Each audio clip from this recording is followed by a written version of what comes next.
Today, we're going to dive into affordable housing, but probably not in the way you're used to. This is really a story about how you can blend a super sharp business mind with a deep, powerful sense of purpose. Everything we're about to talk about starts right here, with this one sentence. And let's be clear, that's not a metaphor. It's the actual lived experience of a man named Tran, who grew up so poor that his dad owned just a single pair of pants. You see, to really get your head around a system as big and complex as affordable housing, you kind of have to start with the human story first. You have to understand the motivation, the spark, that turns a personal struggle into a public mission. And Tran's journey, wow, it's an incredible lesson in how your past can literally define your future purpose. So let's trace his path for a minute.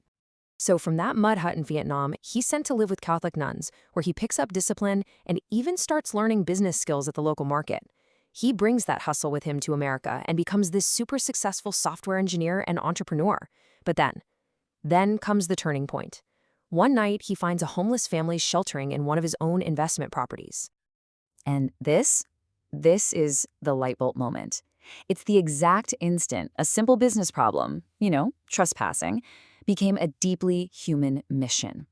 He saw a dirty diaper they'd left behind, and all he could think about were his own kids tucked in, safe at home. And that contrast, the safety of his family versus the vulnerability of this other one, that's what lit the fire for everything that came next. Okay, so that's the big question, right? We've got the powerful why behind it all, but how do you scale that? How do you turn that personal fire into a system that can actually help tons of people? Well, it starts with getting really clear on what we're even talking about. Before we can even begin to talk about a solution, we have to define the problem. And honestly, the term affordable housing is one of the most misunderstood phrases out there. First thing you need to know, affordable housing isn't a type of building. It's not a neighborhood. It's a financial idea, a rule of thumb. It just means that you're not spending more than 30% of your income on your housing costs. Rent, utilities, the whole shebang. Why 30%? Because that leaves you enough for all the other stuff, food, healthcare, getting to work, without having to make impossible choices. And we have got to bust some myths here. The stereotype is that it's all just crumbling, government-owned projects for people who don't work. The reality? So much of this housing is privately owned and operated, and it serves working families. We're talking teachers, nurses, veterans, seniors.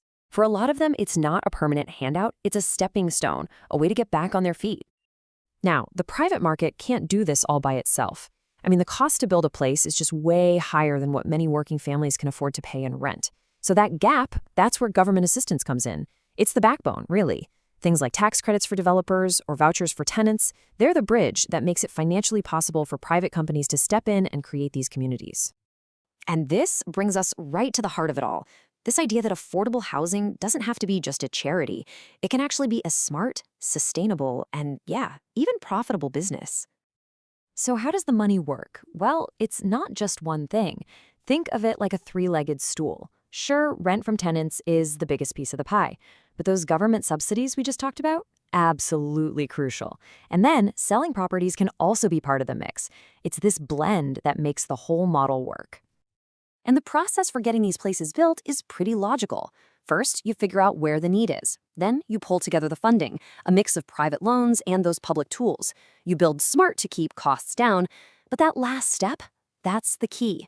You manage the property with two bottom lines, one for profit and one for the well-being of the people who live there. But look, this model is about so much more than just a clever business plan. It's all driven by a really unique philosophy that changes everything. The whole guiding principle for Tran comes from this idea of servant leadership.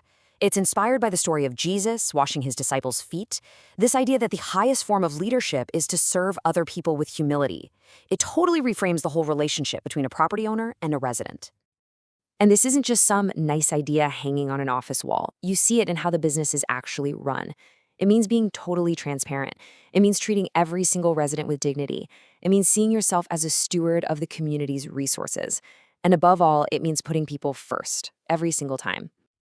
This is such a huge mental shift, right? In this model, profit isn't the destination. It's not the end goal. It's the fuel. It's the resource that lets you keep going, that lets you grow the mission and provide more safe, dignified homes for people. So when you put all of this together, you realize this was never just about building houses. It's about something much, much bigger. Because yeah, the physical product is an apartment building. You can count the doors and windows. But the real end product? That's the stuff that's harder to count. It's the stable lives, the healthier families, the stronger neighborhoods. It's giving people a foundation of dignity and hope so they can build their own future. And really, it all boils down to this one simple but really profound idea. A safe, stable, affordable home isn't some luxury. It is the fundamental building block. It's the starting line for a better life and for a stronger society for all of us. So that leaves us with this final thought to chew on. If we agree that housing has to work as a business to be sustainable, then what is its ultimate purpose? Is it just about the financial return? Or is it something more? Is it about building the very foundation on which we all stand?